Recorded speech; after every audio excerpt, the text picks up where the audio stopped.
Hello, and welcome to week 15 in the Bible in 52 Weeks, year long Bible study for women. Men are still welcome to listen to the word of the Lord.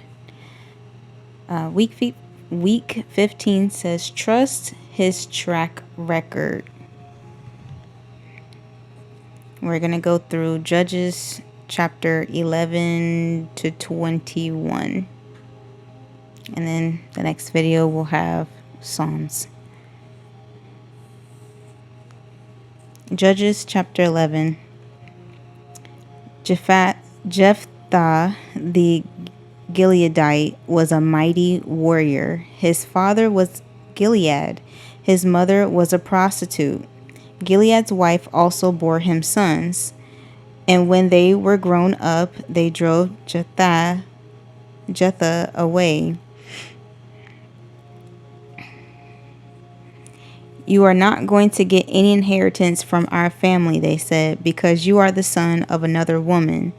So Jephthah fled from his brothers and settled in a land of Tob, where a gang of scoundrels gathered around him and followed him. Sometime later, when the Ammonites were fighting against Israel, the elders of Gilead went to get Jephthah from the land of Tob. Come, they said, be our commander so we can fight the Ammonites. Jephthah said to them, Didn't you hate me and drive me from my father's house? Why do you come to me now when you're in trouble? The elders of Gilead said to him, Nevertheless, we are turning to you now. Come with us to fight the Ammonites, and you will be head over all of us who live in Gilead. Jephthah answered, Suppose you take me back to fight the Ammonites, and the Lord gives them to me. Will I really be your head? The elders of Gilead replied, The Lord is our witness. We will certainly do as you say. So Jephthah went to the elders of Gilead, and the people made him head and commander over them. And he repeated all his words before the Lord in Mizpah. Then Jephthah sent messengers to the Ammonite king with the question, What do you have against me that you have attacked my country? The king of the Ammonites answered Jephthah's messengers, When Israel came up out of Egypt, they took away my land from the Arnon to the Jabbok, all the way to the Jordan. Now give it back peaceably. Jephthah sent back messengers to the Ammonite king, saying, This is what Jephthah says, Israel did not take the land of Moab or the land of the Ammonites, but when they came up out of Egypt, Israel went through the wilderness to the Red Sea and on to Kadesh. When Israel sent messengers to the king of Edom, saying, Give us permission to go through your country, but the king of Edom would not listen, they also sent to the king of Moab, and he refused. So Israel stayed at Kadesh. Next day they traveled through the wilderness, skirted the lands of Edom and Moab, passed along the eastern side of the country of Moab, and camped on the other side of the Arnon. They did not enter the territory of Moab, for the Arnon was its border.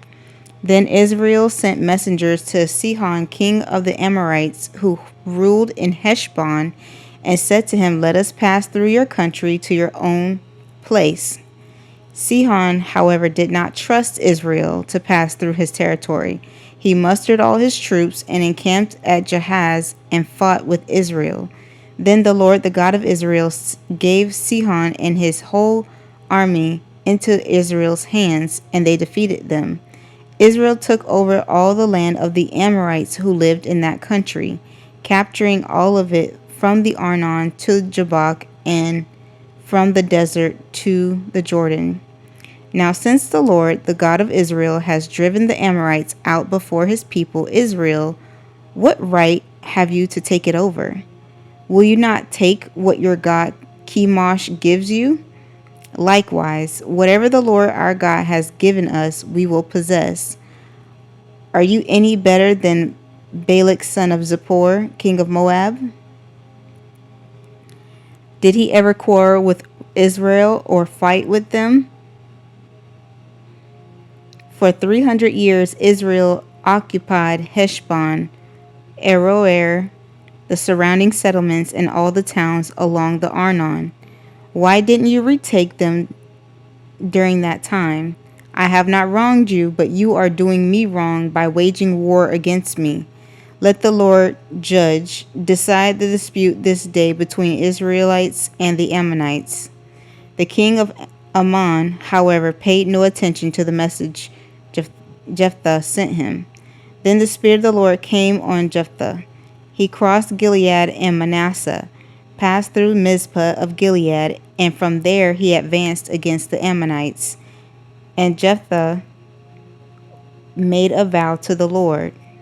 If you give the Ammonites into my hands, whatever comes out of the door of my house to meet me when I return in triumph from the Ammonites will be the Lord's, and I will sacrifice it as a burnt offering. Then Jephthah went over to fight the Ammonites, and the Lord gave them into his hands. He devastated 20 towns from Aroer to the vicinity of Menith, as far as Abel Keramim. Thus Israel subdued Ammon. When Jephthah returned to his home in Mizpah, who should come out to meet him but his daughter, dancing to the sound of timbrels? She was an only child. Except for her, he had neither son nor daughter. When he saw her, he tore his clothes and cried, "Oh no, my daughter! You have brought me down, and I am devastated. I have made a vow to the Lord that I cannot break." "My father," she replied, "you have given your word to the Lord. Do to me just as you promised, now that the Lord has avenged you of your enemies, the Ammonites.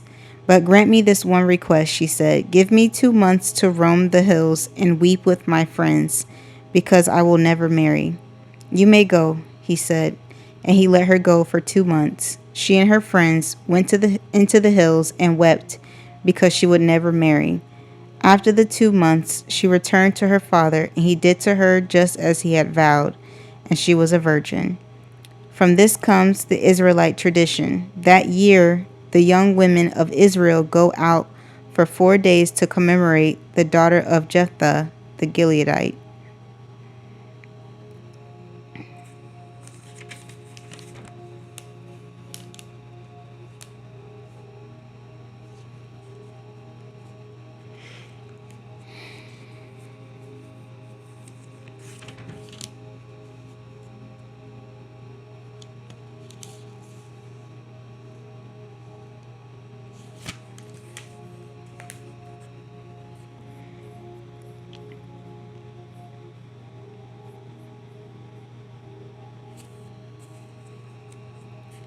Judges chapter 12. Jephthah and Ephraim. The Ephraimite forces were called out, and they crossed over to Zaphon. They said to Jephthah, "Why did you go to fight the Ammonites without calling us to go with you? We're going to burn down your house over your head." Jephthah answered, "I and my people were engaged in a great struggle with the Ammonites, and although I called, you didn't save me out of their hands. When I saw that you wouldn't help, I took my life in my hands and crossed over to fight the Ammonites, and the Lord gave me the victory over them. Now why have you come up today to fight me?" Jephthah then called together the men of Gilead and fought against Ephraim. The Gileadites struck them down because the Ephraimites had said, "You Gileadites are renegades from Ephraim and Manasseh." The Gileadites captured the fords of the Jordan leading to Ephraim, and whenever a survivor of Ephraim said, "Let me cross over," the men of Gilead asked him, "Are you an Ephraimite?" If he replied no, they said, "All right, say Shibboleth." If he said Sibboleth, he could not pronounce the word correctly. They seized him and killed him at the fords of the Jordan. 42,000 Ephraimites were killed at that time. Jephthah led Israel 6 years. Then Jephthah the Gileadite died and was buried in a town in Gilead. Ibzan, Elon, and Abdon. After him, Ibzan of Bethlehem led Israel. He had 30 sons and 30 daughters. He gave his daughters away in marriage to those outside his clan, and for his sons he brought in 30 young women as wives from outside his clan. Ibzan led Israel 7 years. Then Ibzan died and was buried in Bethlehem. After him, Elon the Zebulunite led Israel 10 years. Then Elon died and was buried in Aijalon in the land of Zebulun. After him, Abdon, son of Hillel from Pirathon, led Israel. He had 40 sons and 30 grandsons who rode on 70 donkeys. He led Israel 8 years. Then Abdon, son of Hillel, died and was buried at Pirathon in Ephraim, in the hill country of the Amalekites.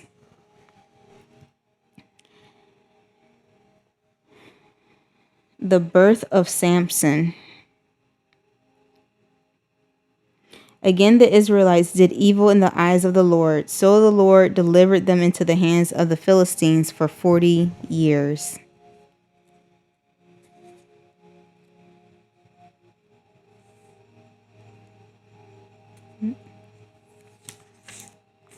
A certain man of Zorah named Manoah from the clan of the Danites had a wife who was childless, unable to give birth. The angel of the Lord appeared to her and said, "You are barren and childless, but you are going to become pregnant and give birth to a son. Now see to it that you drink no wine or other fermented drink, and that you do not eat anything unclean. You will become pregnant and have a son, whose head is never to be touched by a razor, because the boy is to be a Nazirite, dedicated to God from the womb.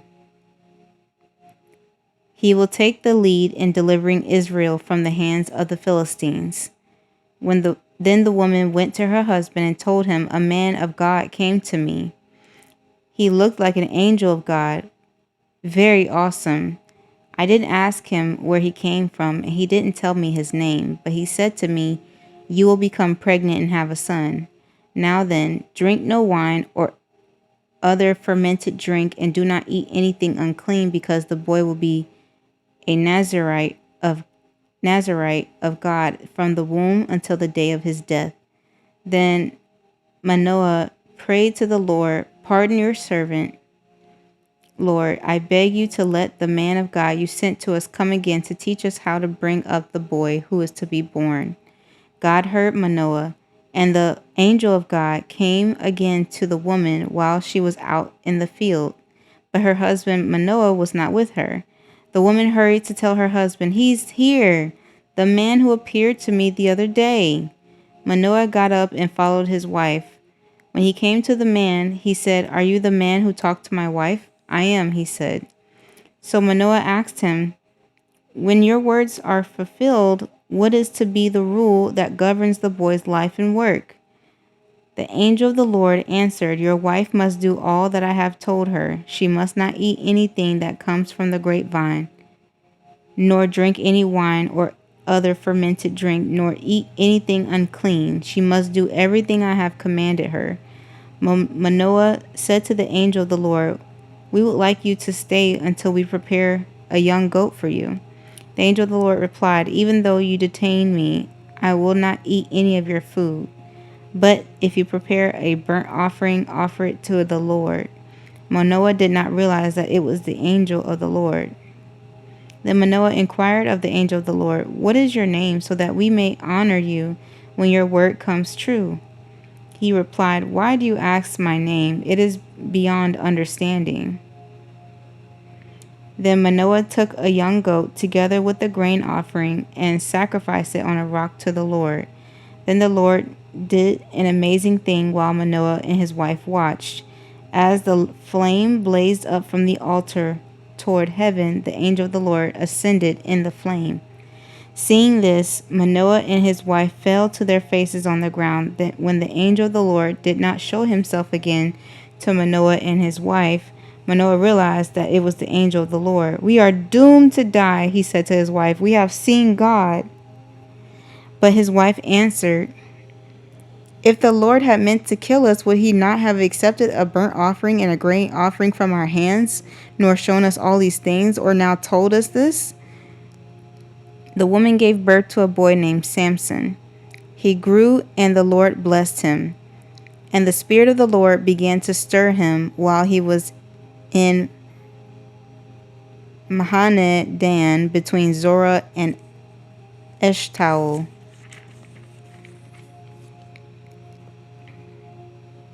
Oop.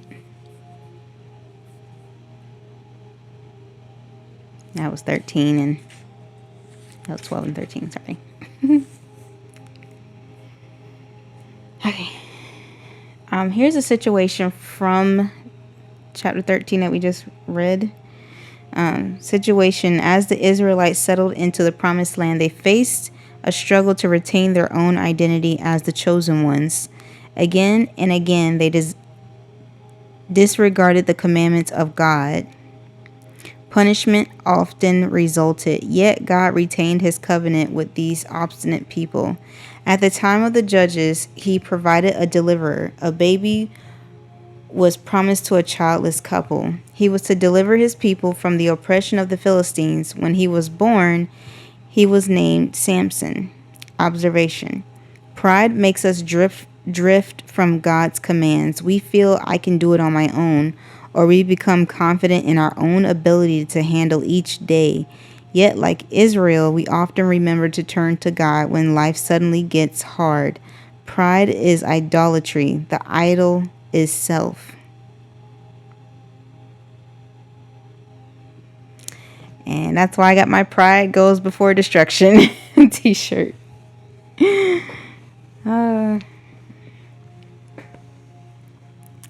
Hello, A-Times. Welcome. Inspiration. Paul existed to deliver the message. How people remembered him was secondary. Why else would he introduce himself as a servant in Romans 1:1? How people remembered Christ was primary. Paul's message was not about himself. His message was all about Christ. How difficult it is for us to maintain this focus. Don't we tend to tinker with the message? Aren't we prone to insert lines of self-service? A young guide in the art museum was. One sentence summarized his job: lead people to the paintings, answer their questions, and step out of the way. Initially, he succeeded. He walked the clients to the framed treasures, identified the artist, and stepped out of view. "This is a Monet," he would say, and move back as the people oohed and awed and asked a question or two. When they were ready, he would lead them to the next masterpiece and repeat the sequence. "This is a work of Rembrandt." He stepped back, they leaned in, he stood, they stared.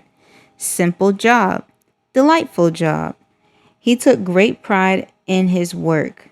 Too much pride, one might say. For in a short time he forgot his role. He began thinking the people had come to see him. Rather than step away from the work of art, he lingered near it. As they oohed and awed, he smiled, "Glad you like it," he replied, chest lifting, face blushing. He even responded with an occasional "thank you," taking credit for work he didn't do. Visitors disregarded his comments, but they couldn't dismiss his movements. Lingering near a painting was no longer sufficient for the guide. Little by little, he inched toward it, initially extending his arm over the frame. Then his torso took over part of the canvas.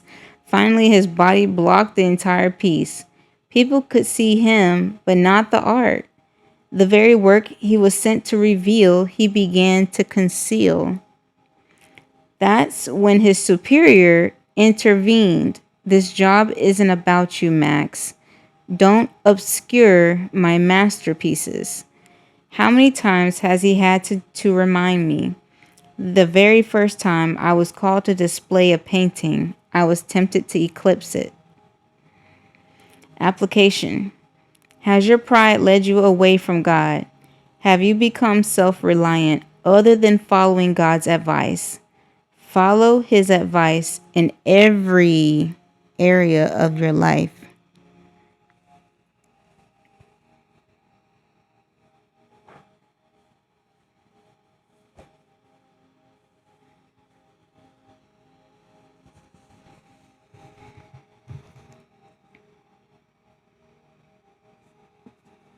Judges chapter 14.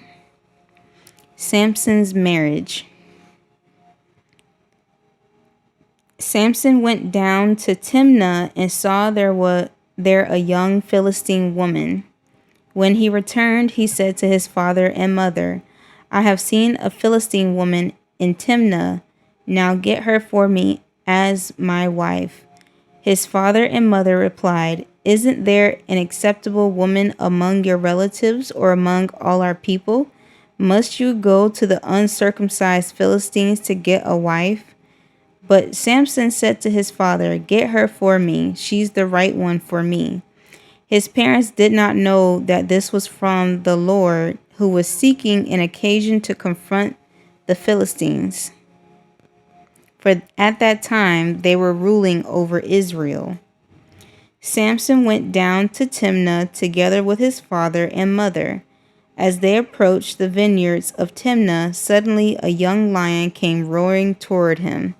The Spirit of the Lord came powerfully upon him so that he tore the lion apart with his bare hands as he might have torn a young goat.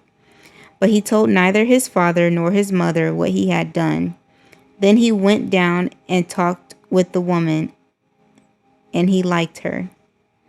Some time later, he went back to marry her. He turned aside to look at the lion's carcass, and in it he saw a swarm of bees and some honey. He scooped out the honey with his hands and ate as he went along. When he rejoined his parents, he gave them some, and they too ate it. But he did not tell them that he had taken the honey from the lion's carcass.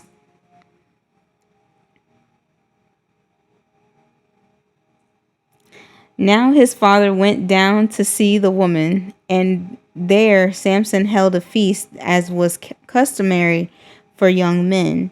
When the people saw him, they chose 30 men to be his companions. Let me tell you a riddle, Samson said to them.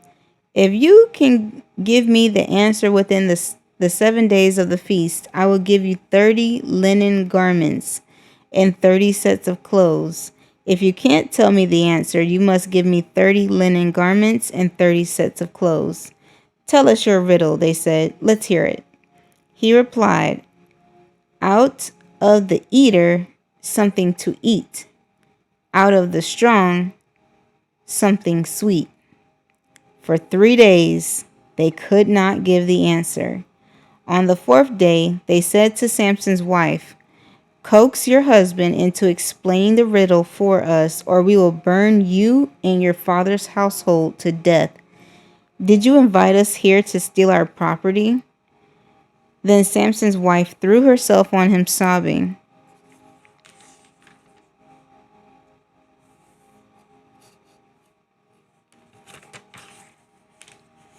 You hate me. You really don't love me. You've given my people a riddle, but you haven't told me the answer. I haven't even explained it to my father or mother. He replied, So why should I explain it to you? She cried the whole 7 days of the feast. So on the 7th day, he finally told her, because she continued to press him. She in turn explained the riddle to her people. Before sunset on the 7th day, the men of the town said to him, What is sweeter than honey? What is stronger than a lion? Samson said to them, If you had not plowed with my heifer, you would have not solved my riddle. Then the Spirit of the Lord came powerfully upon him. He went down to Ashkelon, struck down 30 of their men, stripped them of everything, and gave their clothes to those who had explained the riddle. Burning with anger, he returned to his father's home, and Samson's wife was given to one of his companions who attended him at the feast.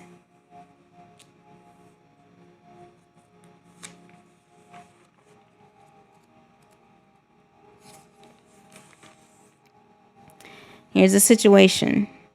The Philistines ruled over Israel. The Israelites cried to God to save them. God provided a leader called Samson. Observation. God always provides strength to do his will. In Samson's case, God supplied extraordinary physical power. Inspiration. Small deeds can change the world. Sow the mustard seed. Bury the leaven lump. Make the call. Write the check. Organize the committee. Years from now, someone might follow your example. Moses had a staff. David had a sling. Samson had a jawbone. Rahab had a string. Mary had some ointment. Aaron had a rod. Dorcas had a needle. All were used by God.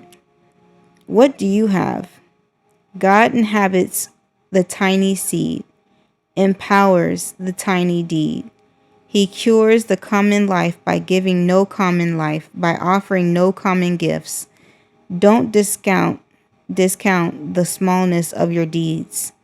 Application. Pray for strength to do your work.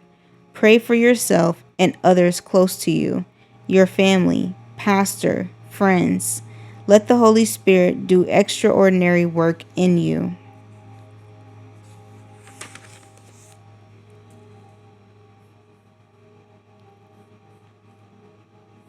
Judges chapter 15. Samson's vengeance on the Philistines. Later on, at the time of wheat harvest, Samson took a young goat and went to visit his wife. He said, "I'm going to my wife's room," but her father would not let him go in. "I was so sure you hated her," he said, "that I gave her to your companion. Isn't her younger sister more attractive? Take her instead." Samson said to them, "This time I have a right to get even with the Philistines. I will really harm them." So he went out and caught 300 foxes and tied them tail to tail in pairs. He then fastened a torch to every pair of tails, lit the torches, and let the foxes loose in the standing grain of the Philistines. He burned up the shocks and standing grain, together with the vineyards and olive groves. When the Philistines asked who did this, they were told Samson, the Timnite's son-in-law, because his wife was given to his companion. So the Philistines went up and burned her and her father to death. Samson said to them, "Since you've acted like this, I swear I won't stop until I get my revenge on you." He attacked them viciously and slaughtered many of them. Then he went down and stayed in a cave in the rock of Etam. The Philistines went up and camped in Judah, spreading out near Lehi. The people of Judah asked, "Why have you come to fight us?" "We have come to take Samson prisoner," they answered, "to do to him as he did to us." Then 3,000 men from Judah went down to the cave in the rock of Etam and said to Samson, "Don't you realize that the Philistines are rulers over us? What have you done to us?" He answered, "I merely did to them what they did to me." They said to him, "We've come to tie you up and hand you over to the Philistines." Samson said, "Swear to me that you won't kill me yourselves." "Agreed," they answered. "We will only tie you up and hand you over to them. We will not kill you." So they bound him with 2 new ropes and led him up from the rock. As he approached Lehi, the Philistines came toward him shouting. The Spirit of the Lord came powerfully upon him. The ropes on his arms became like charred flax, and the bindings dropped from his hands. Finding a fresh jawbone of a donkey, he grabbed it and struck down 1,000 men. Then Samson said, "With a donkey's jawbone I have made donkeys of them. With a donkey's jawbone I have killed 1,000 men." When he finished speaking, he threw away the jawbone, and the place was called Ramath Lehi. Because he was very thirsty, he cried out to the Lord, "You must have given your servant this great victory. Must I now die of thirst and fall into the hands of the uncircumcised?" Then God opened up the hollow place in Lehi, and the water came out of it. When Samson drank, his strength returned and he revived. So the spring was called En Hakkore, and it is still there in Lehi. Samson led Israel for 20 years in the days of the Philistines. Here's the situation. Samson lost his betrothed wife to his best man. Obviously angry, Samson took revenge on the Philistines. Eventually, he died as a result of revealing the secret of his strength. Oh, sorry. We were supposed to read that first. I'm so sorry. Let's finish reading.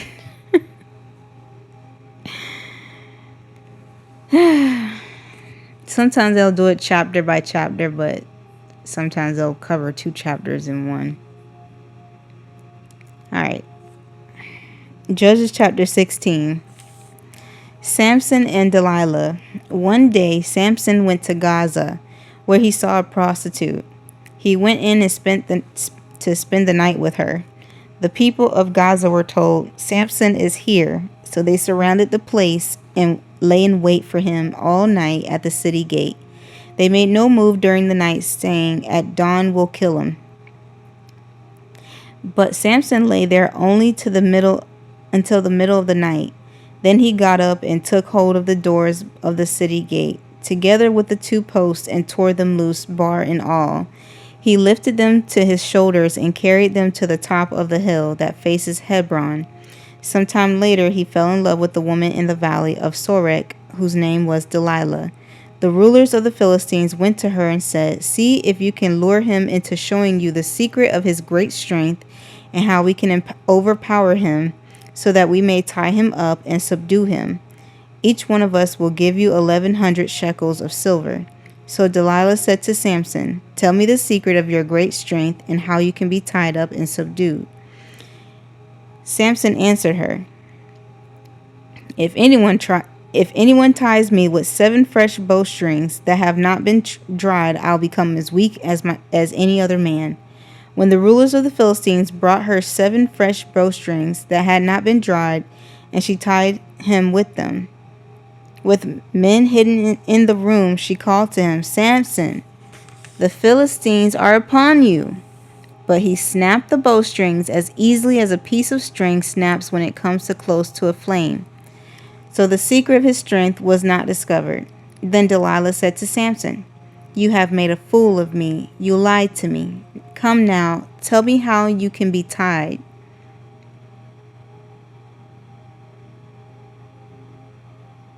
I don't know how he didn't pick up on that first time, that she knowingly wanted to tie him up so he could be vulnerable. I would be very suspicious that all of a sudden I'm tied up.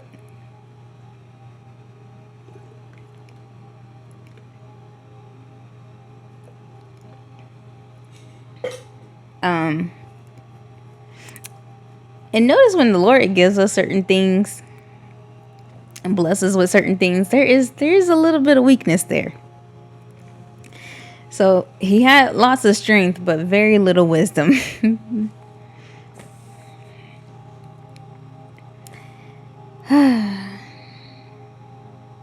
He said, "If anyone ties me securely with new ropes that have never been used, I'll become as weak as any other man." And The fact that Delilah is supposed to be a prostitute, this is already not a committed relationship. It's not a true relationship. And it's based off of lies. So there's a 2-for-1. Oh, goodness. I mean, not that he's supposed to give out what his weakness is, but, instead of just telling her, I'm not supposed to tell you, and move on or move away from her or leave the place, he stays there, which is bewildering to me that he would stay there after that.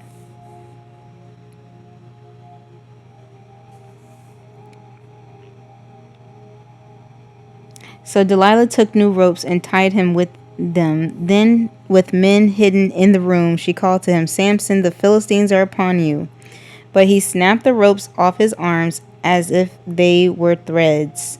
Delilah then said to Samson, all this time you have been making a fool of me and lying to me. Tell me how you can be tied. He replied, if you weave the 7 braids of my head into the fabric of the loom and tighten it with a pin, I'll become as weak as any other man. So while he was sleeping, Delilah took the 7 braids of his head, wove them into the fabric, and tightened it with a pin. Again she called to him, Samson, the Philistines are upon you. He awoke from his sleep and pulled up the pin and the loom with the fabric. Then she said to him, how can you say I love you when you won't confide in me? This is the 3rd time you have made a fool of me, excuse me, and haven't told me the secret of your great strength. With such nagging, she prodded him day after day until he was sick to death of it. So he told her everything. No razor has ever been used on my head, he said, because I have been a Nazirite dedicated to God from my mother's womb. If my head were shaved, my strength would leave me, and I would become as weak as any other man.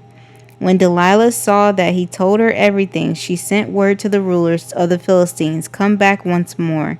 He has told me everything. So the rulers of the Philistines returned with the silver in their hands.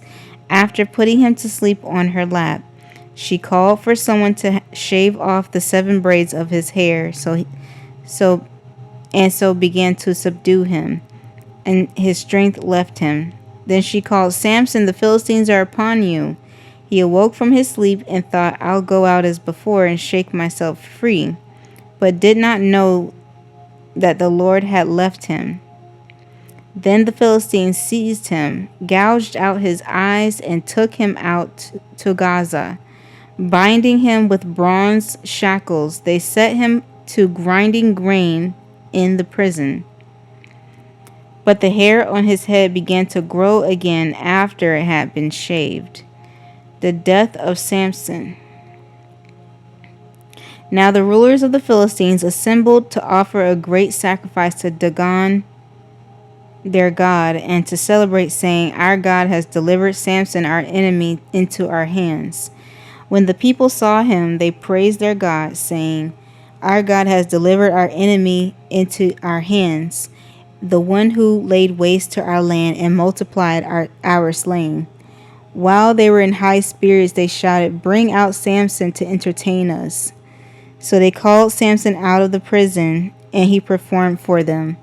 When they stood him among the pillars, Samson said to the servant who held his hand, put me where I can feel the pillars that support the temple, so that I may lean against them.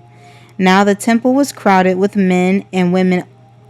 All the rulers of the Philistines were there, and on the roof were about 3,000 men and women watching Samson perform. Then Samson prayed to the Lord, sovereign Lord, remember me. Please, God, strengthen me just once more, and let me with one blow get revenge on the Philistines for my 2 eyes. Then Samson reached toward the 2 central pillars on which the temple stood, bracing himself against them, his right hand on one and his left hand on the other. Samson said, let me die with the Philistines. Then he pushed with all his might, and down came the temple on the rulers and all the people in it. Thus he killed many more when he died than when he lived. Then his brothers and his father's whole family went down to get him. They brought him back and buried him between Zorah and Eshtaol in the tomb of Manoah his father. He had led Israel 20 years.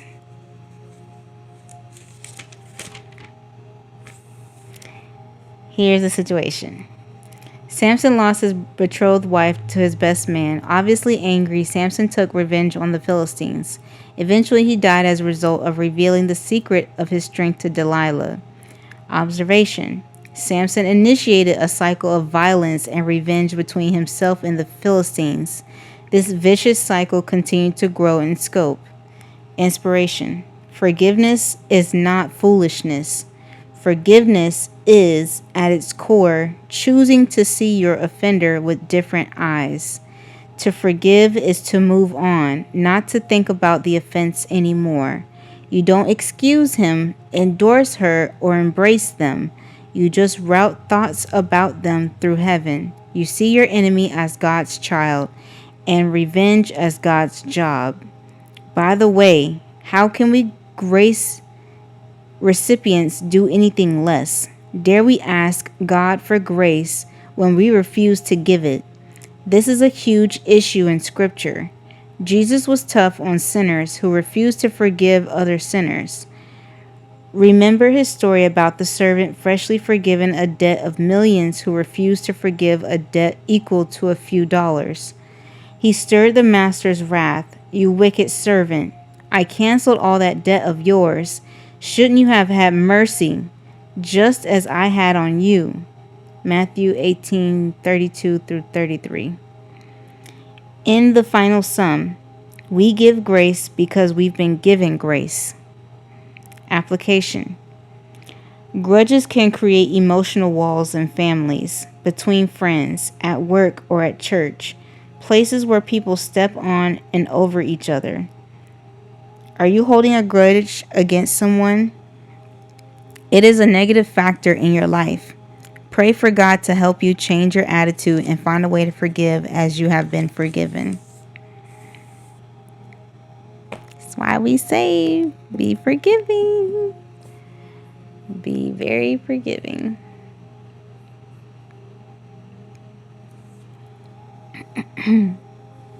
Judges chapter 17. Micah's idols.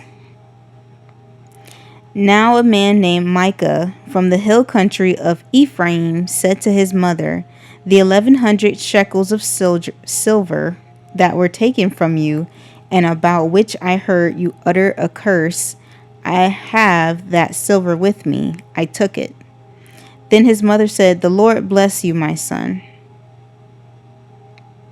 When he returned the 1,100 shekels of silver to his mother, she said, "I solemnly consecrate my silver to the Lord for my son to make an image overlaid with silver. I will give it back to you." So he returned the silver to his mother. She took 200 shekels of silver and gave them to a silversmith who used them to make the idol. It was put in Micah's house. Now this man Micah had a shrine, and he made an ephod and some household gods, and installed one of his sons as his priest. In those days, Israel had no king. Everyone did as they saw fit. A young Levite from Bethlehem in Judah, who had been living within the clan of Judah, left that town and searched for some other place to stay. On his way, he came to Micah's house in the hill country of Ephraim. Micah asked him, "Where are you from?" "I'm a Levite from Bethlehem in Judah," he said, "and I'm looking for a place to stay." Then Micah said to him, "Live with me and be my father and priest. I'll give you 10 shekels of silver a year, your clothes and your food." So the Levite agreed to live with him, and the young man became like one of his sons to him. Then Micah installed the Levite. The young man became his priest and lived in his house. And Micah said, "Now I know that the Lord will be good to me, since this Levite has become my priest."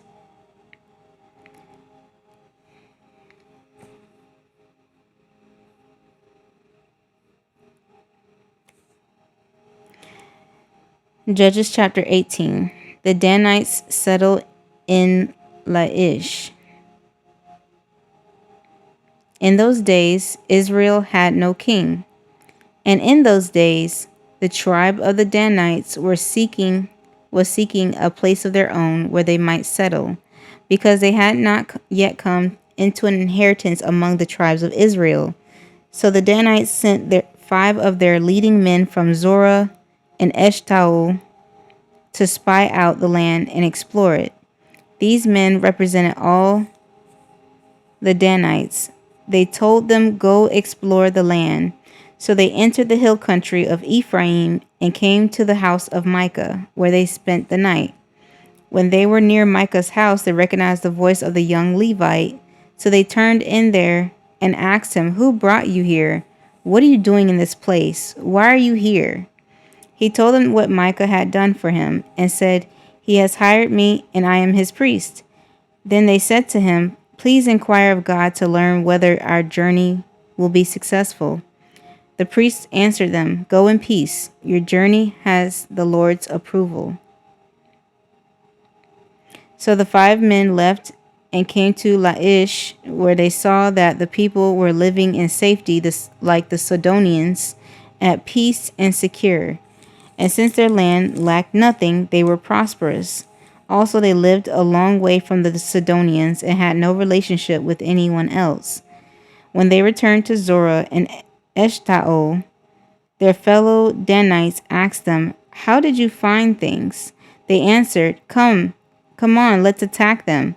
We have seen the land, it is very good. Aren't you going to do something? Don't hesitate to go there and take it over. When you get there, you will find an unsuspecting people and spacious land that God has put into your hands, a land that lacks nothing whatever. Then 600 men of the Danites, armed for battle, set out from Zorah and Eshtaol. On their way, they set up camp near Kiriath Jearim in Judah. This is why the place west of Kiriath Jearim is called Mahane Dan to this day. From there, they went on to the hill country of Ephraim and came to Micah's house. Then the 5 men who had spied out the land of Laish said to their fellow Danites, "Do you know that one of these houses has an ephod, some household gods, and an image overlaid with silver? Now you know what to do." So they turned in there and went to the house of the young Levite at Micah's place and greeted him. The 600 Danites, armed for battle, stood at the entrance of the gate. The 5 men who had spied out the land went inside and took the idol, the ephod, and the household gods, while the priests and the 600 armed men stood at the entrance of the gate. When the 5 men went into Micah's house and took the idol, the ephod, and the household gods, the priest said to them, "What are you doing?" They answered him, "Be quiet. Don't say a word. Come with us and be our father and priest. Isn't it better that you serve a tribe and clan in Israel as priests rather than just one man's household?" The priest was very pleased. He took the ephod, the household gods, and the idol and went along with the people.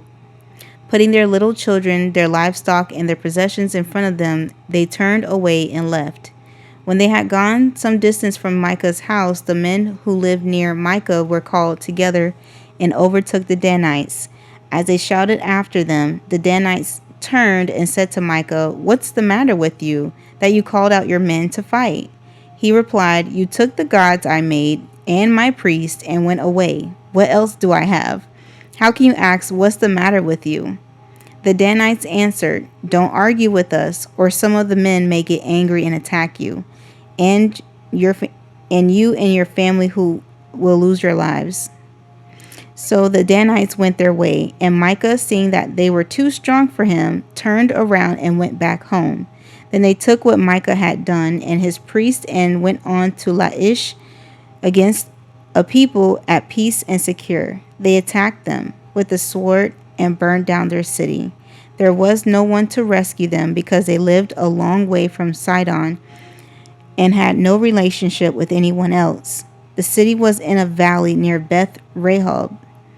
The Danites rebuilt the city and settled there. They named it Dan after their ancestor Dan, who was born to Israel, though the city used to be called Laish. There the Danites set up for themselves the idol, and Jonathan, son of Gershom, the son of Moses, and his sons were priests for the tribe of Dan until the time of the captivity of the land. They continued to use this idol Micah had made all the time the house of God was in Shiloh.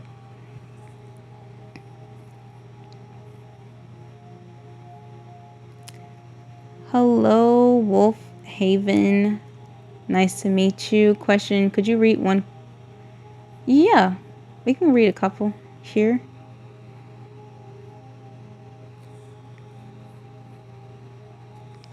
No worries. So, when we put 1 Corinthians,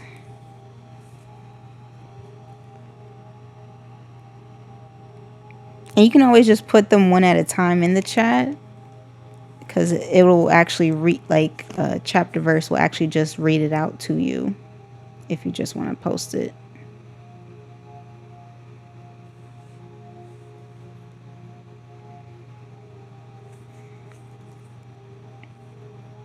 Oops.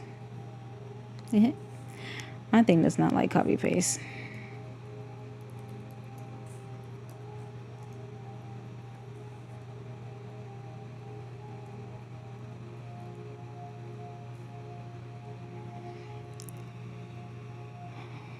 All right. So 1 Corinthians chapter 14, verse 34 through 35. Women should remain silent in the churches. They are not allowed to speak, but must be in submission as the law says. If they want to inquire about something, they should ask their own husbands at home, for it is disgraceful for a woman to speak in the church. Amen. And then we have 1 Timothy. I already know what this one is. 2:12, because I read this recently as well. I do not permit a woman to teach or to have authority over a man. She must be silent. Both of these are correct as they are in the Bible. Thank you for sharing those verses for the chat.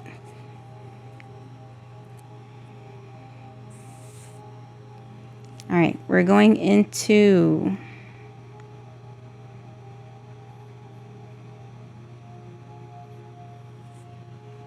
Judges chapter 19, a Levite and his concubine. In those days, Israel had no king. Now, a Levite who lived in a remote area in the hill country of Ephraim took a concubine from Bethlehem in Judah. But she was unfaithful to him. She left him and went back to her parents' home in Bethlehem, Judah. After she had been there 4 months, her husband went to her to persuade her to return. He had with him his servant and 2 donkeys. She took him into her parents' home, and when her father saw him, he gladly welcomed him. His father-in-law, the woman's father, prevailed on him to stay, so he remained with him 3 days, eating and drinking and sleeping there.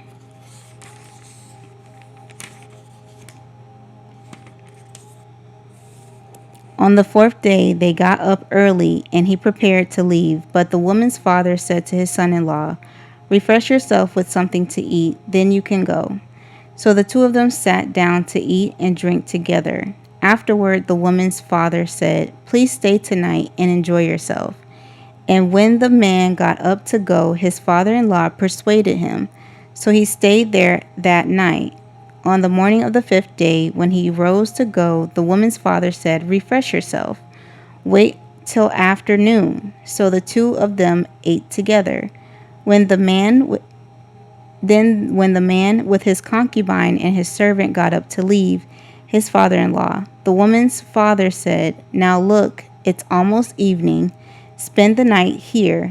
The day is nearly over. Stay and enjoy yourself. Early tomorrow morning, you can get up and be on your way home." But unwilling to stay another night, the man left and went toward Jebus, that is Jerusalem, with his 2 saddled donkeys and his concubine. When they were near Jebus and the day was almost gone, the servant said to his master, "Come, let's stop at this city of the Jebusites and spend the night."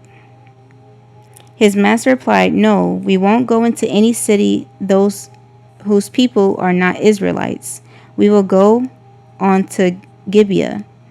He added, "Come, let's try to reach Gibeah or Ramah and spend the night in one of those places." So they went on, and the sun set as they neared Gibeah in Benjamin. There they stopped to spend the night. They went and sat in the city square, but no one took them in for the night. That evening, an old man from the hill country of Ephraim, who was living in Gibeah, the inhabitants of the place were Benjamites, came in from his work in the fields. When he looked and saw the traveler in the city square, the old man asked, "Where are you going? Where did you come from?" He answered, "We are on our way from Bethlehem in Judah to a remote area in the hill country of Ephraim where I live. I have been to Bethlehem in Judah, and now I am going to the house of the Lord. No one has taken me in for the night. We have both straw and fodder for our donkeys, and bread and wine for ourselves, our servants, your servants. Me, the woman, and the young man with us. We don't need anything." "You are welcome at my house," the old man said. "Let me supply whatever you need. Only don't spend the night in the square." So he took him into his house and fed his donkeys. After they had washed their feet, they had something to eat and drink. While they were enjoying themselves, some of the wicked men of the city surrounded the house. Pounding on the door, they shouted to the old man who owned the house, "Bring out the man who came to your house so that we can have sex with him." The owner of the house went outside and said to them, "No, my friends, don't be so vile. Since this man is my guest, don't do this outrageous thing. Look, here is my virgin daughter and his concubine. I will bring them out to you now, and you can use them and do to them whatever you wish. But as for this man, don't do such an outrageous thing." But the men would not listen to him. So the man took his concubine and sent her outside to them, and they raped her and abused her throughout the night. And at dawn they let her go. At daybreak the woman went back to the house where her master was staying, fell down at the door, and lay there until daylight. When her master got up in the morning and opened the door of the house and stepped out to continue on his way, there lay his concubine, fallen in the doorway of the house, with her hands on the threshold. He said to her, "Get up, let's go." But there was no answer. Then the man put her on his donkey and set out for home. When he reached home, he took a knife and cut up his concubine, limb by limb, into 12 parts, and sent them to all the areas of Israel. Everyone who saw it was saying to one another, "Such a thing has never been seen or done, not since the day the Israelites came up out of Egypt. Just imagine, we must do something, so speak up." It's terrible.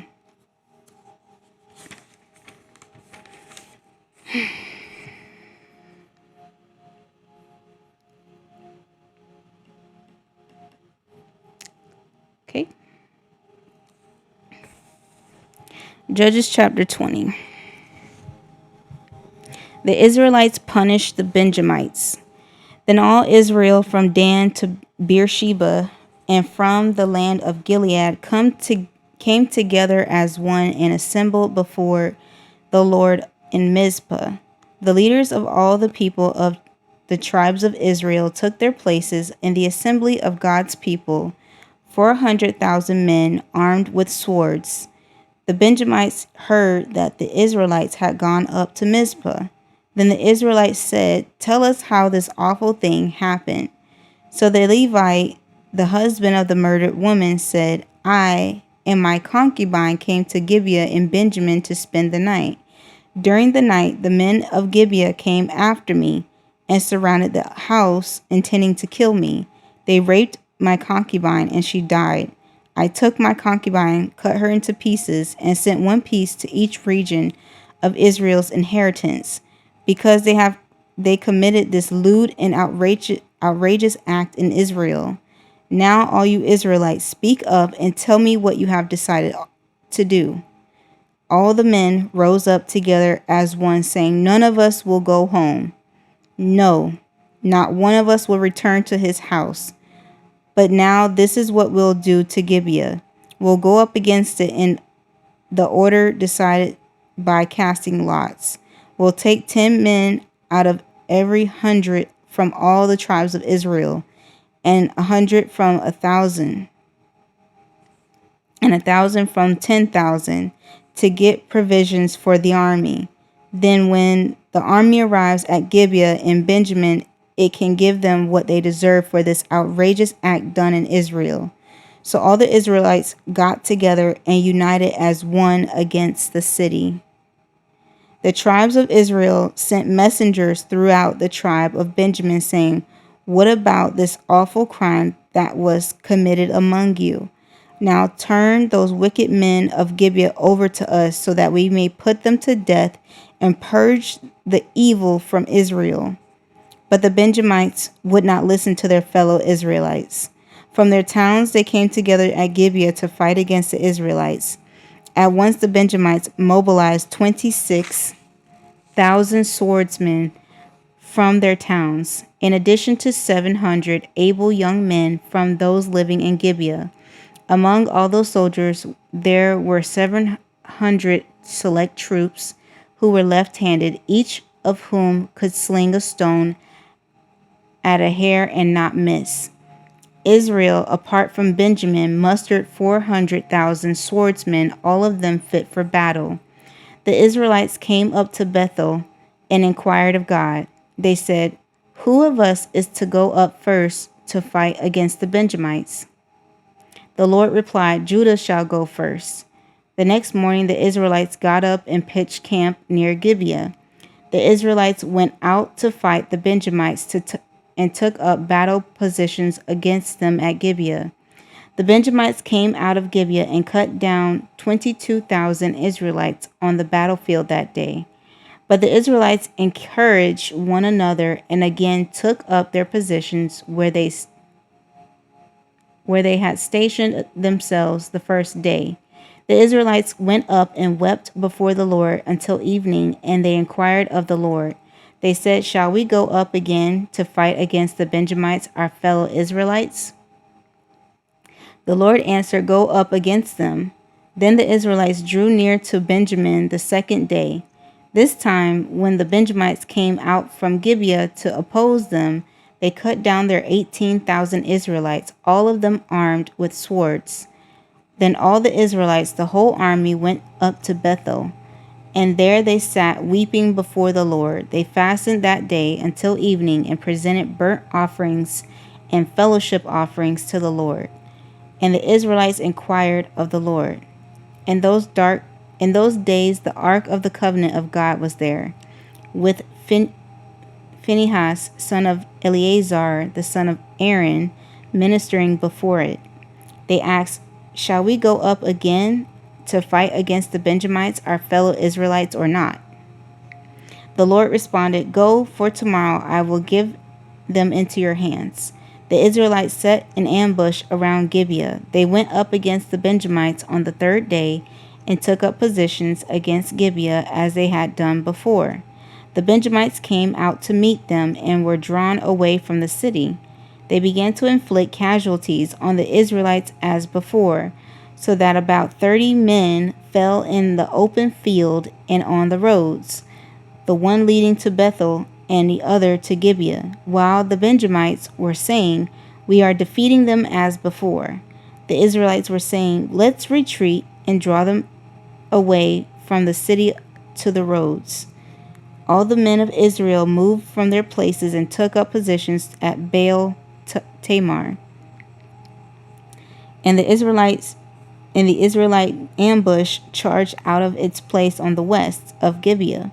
Then 10,000 of Israel's able young men made a frontal attack on Gibeah.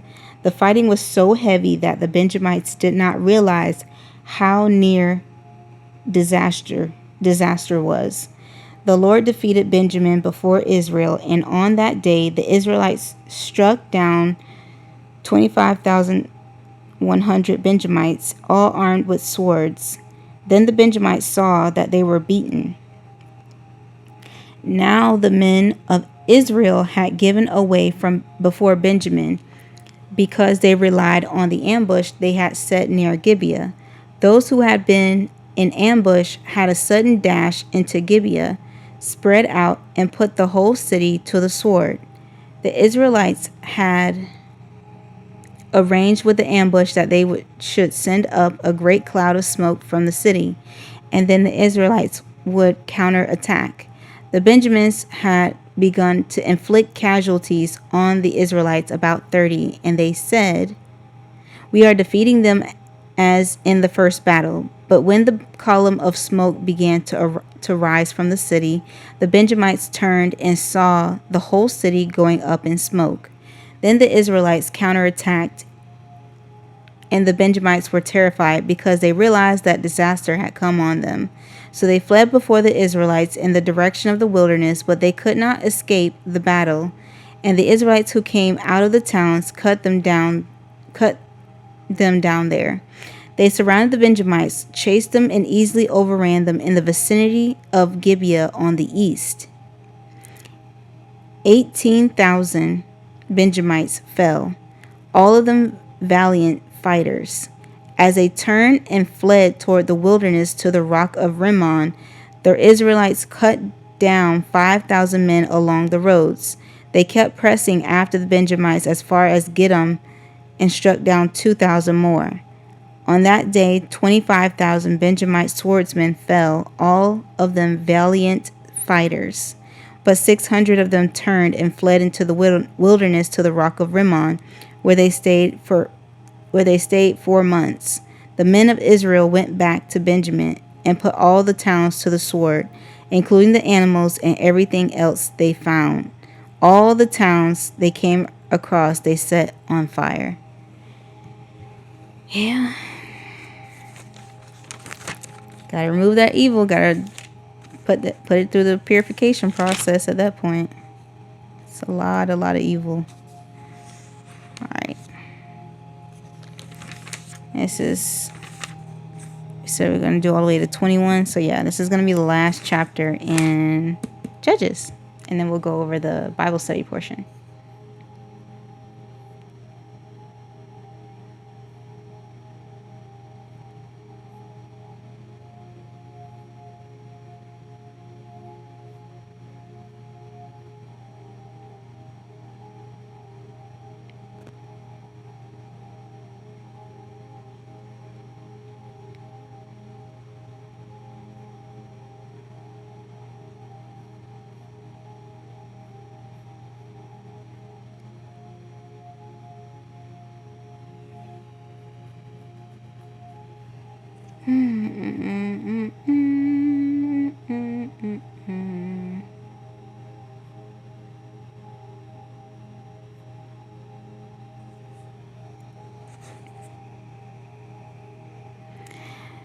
Judges chapter 21. Wives for the Benjamites. The men of Israel had taken an oath at Mizpah. Not one of us will give his daughter in marriage to a Benjamite. The people went to Bethel, where they sat before God until evening, raising their voices and weeping bitterly. "Lord God of Israel," they cried, "why has this happened to Israel? Why should one tribe be missing from Israel today? Early the next day, the people built an altar and presented burnt offerings and fellowship offerings.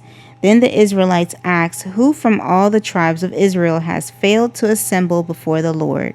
For they had taken a solemn oath that anyone who failed to assemble before the Lord at Mizpah was to be put to death. Now the Israelites grieved for the tribe of Benjamin, their fellow Israelites. Today one tribe is cut off from Israel. They said, "How can we provide wives for those who are left, since we have taken an oath by the Lord not to give them any of our daughters in marriage?" Then they asked, "Which one of the tribes of Israel failed to assemble before the Lord at Mizpah?" They discovered that no one from Jabesh Gilead had come to the camp for the assembly. For when they counted the people, they found that none of the people of Jabesh Gilead were there. So the assembly sent 12,000 fighting men with instructions to go to Jabesh Gilead to put the sword to those living there, including the women and children. "This is what you are to do," they said. "Kill every male and woman who is not a virgin." They found among the people living in Jabesh Gilead 400 young women who never slept with a man, and they took them to camp at Shiloh in Canaan. Then, when the whole assembly sent an offer of peace to the Benjamites at the rock of Rimmon, so the Benjamites returned at that time and were given the women of Jabesh Gilead who had been spared, but there were not enough for all of them. The people grieved for Benjamin because the Lord had made a gap in the tribes of Israel. And the elders of the assembly said, "With the women of Benjamin destroyed, how shall we provide wives for the men who are left? The Benjamite survivors must have heirs," they said, "so that the tribe of Israel will not be wiped out. We can't give them our daughters as wives since we Israelites have taken this oath. Cursed be anyone who gives a wife to a Benjamite. But look, there is the annual festival of the Lord in Shiloh, which lies in the north of Bethel, east of the road that goes from Bethel to Shechem, and south of Lebanon. So they instructed the Benjamites, saying, "Go and hide in the vineyards and watch. When the young women of Shiloh come out to join in the dancing, rush from the vineyards, and each of you seize one of them to be your wife. Then return to the land of Benjamin. When their fathers and brothers complain to us, we will say to them, 'Do us a favor of helping them, because we did not get wives for them during the war.' You will not be guilty of breaking our oath because you did not give your daughters to them." So that is what the Benjamites did. While the young women were dancing, each man caught one and carried her off to be his wife. Then they returned to their inheritance and rebuilt the towns and settled in them. At that time, the Israelites left that place and went home to their tribes and clans, each to his own inheritance. In those days, Israel had no king. Everyone did as they saw fit.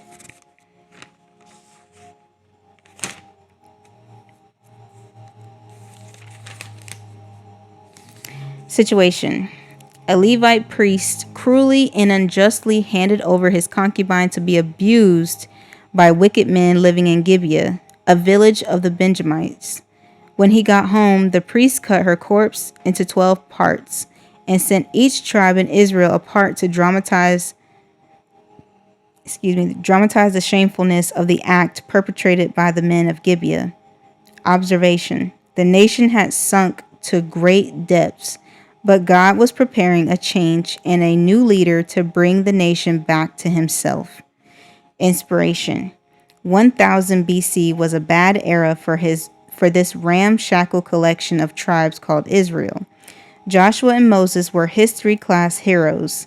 3 centuries of spiritual winter had frozen people's faith.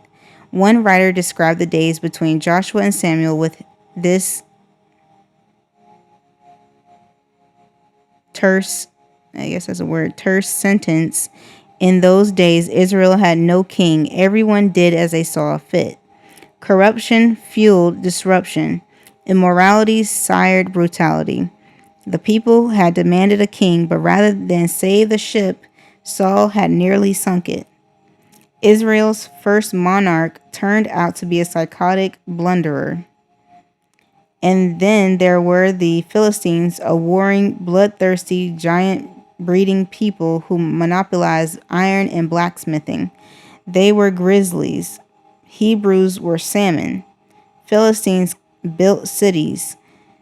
Hebrews huddled in tribes and tents. Philistines forged iron weapons. Hebrews fought with crude slings and arrows. Philistines thundered in flashing chariots. Hebrews retaliated with farm tools and knives. Why, in one battle, the entire Hebrew army owned only two swords, one for Saul and one for his son Jonathan. Corruption from within. Danger from without. Saul was weak, the nation weaker. What did God do? He did what no one imagined. He issued a surprise invitation to the nobody from Nowheresville. And that's where we find David in the pasture with the flock. Scripture dedicates 66 chapters to his story, more than anyone else in the Bible outside of Jesus. The New Testament mentions his name 59 times. He will establish and inhabit the world's most famous city, Jerusalem. The son of David will be called the son of God will be called the son of David. The greatest psalms will flow from his pen. We'll call him king, warrior, minstrel, and giant killer. But today he's not even included in the family meeting. He's a forgotten, uncredentialed kid performing a menial task in a map-dot town. What caused God to pick him? We want to know. We really want to know. After all, we've walked David's pasture, the pasture of exclusion. Application. Sometimes when we look around at our world, we wonder if maybe God has forgotten or given up on us. Perhaps some of the Israelites wondered the same thing, but God is always there, always working to bring people back to himself. The coming stories in the Bible will show God's love and grace on his people. He called David. Is he calling you?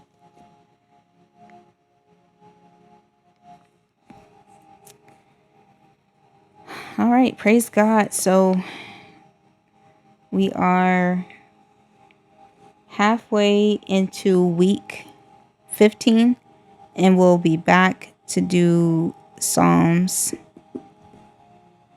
I'm just looking for it now so I can save it for later. There it is. Like I know it's in here. I'm back in Psalm 26.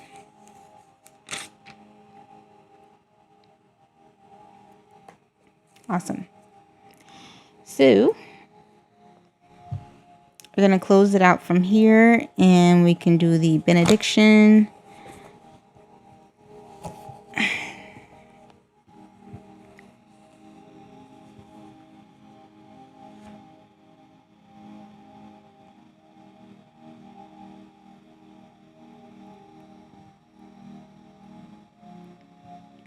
The Lord bless you and keep you.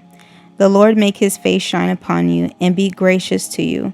The Lord lift up his countenance upon you and give you peace. This is from Numbers chapter 6, verse 24 through 26. God bless you. Be safe. And we'll do this study next time. Bye.